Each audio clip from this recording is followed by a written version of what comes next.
So we're going to carry out an exercise, an imaginative exercise, where we're going to all transport ourselves 30 years into the future. And what I need you to do initially is just to prepare yourself by relaxing.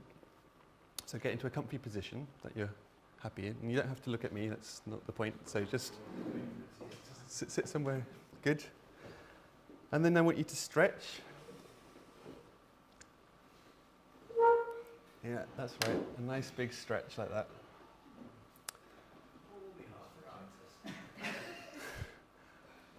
And then we're going to yawn. There you go. And now I'm just going to ask you to concentrate on your breathing for a couple of minutes. Just think about your breathing.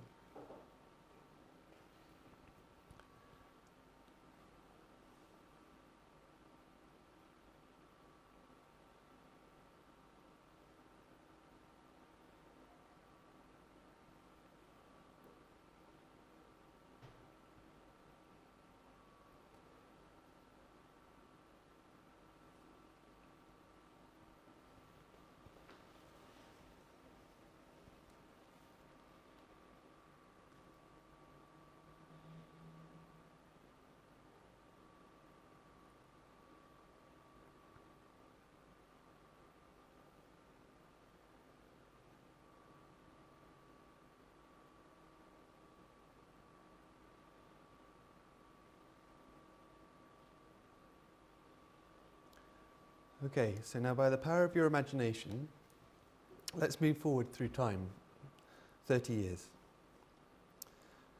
So can you all make the sound of time passing swiftly by?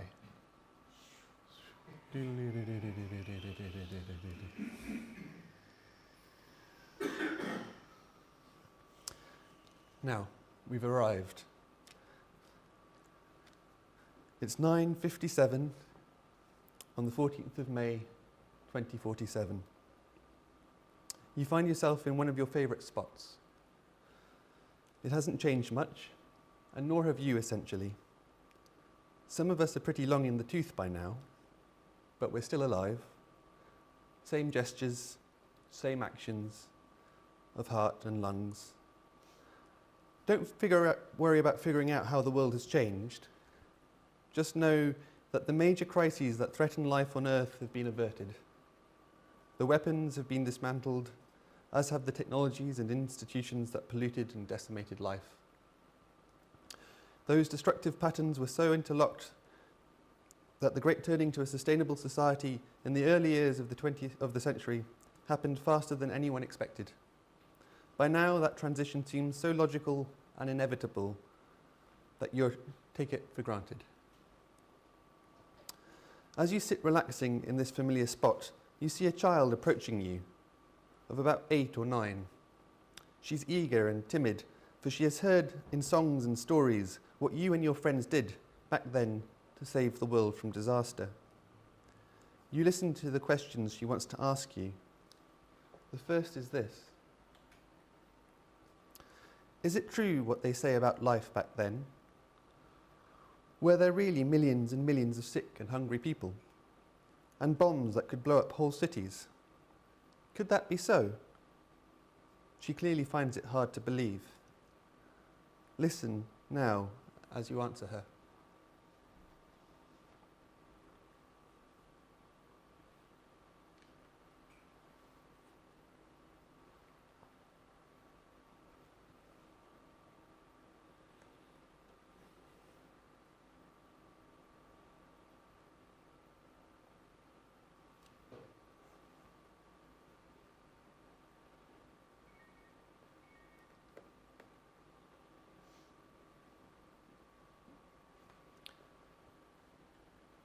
Now she asks you a second question.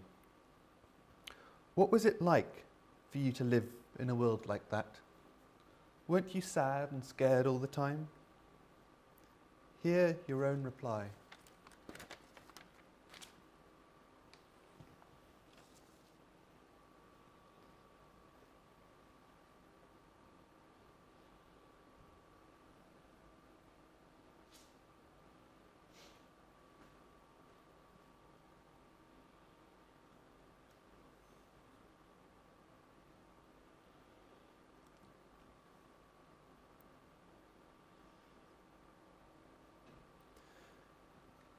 child listens carefully. There was one more thing she wants to ask. Where did you and your friends find the strength to do what you did? How is it that you kept on going? Hear yourself now as you answer her.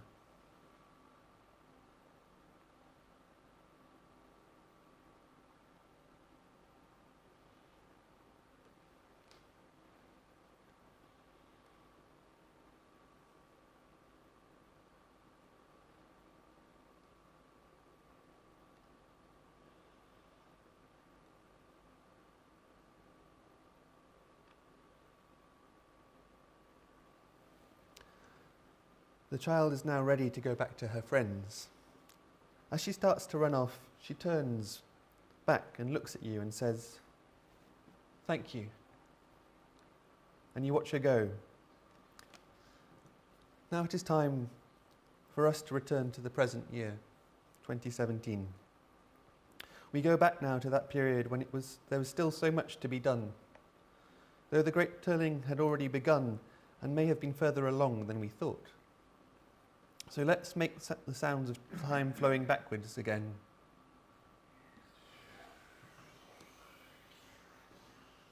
Until here we are, back in 2017, May 14th, 10:05.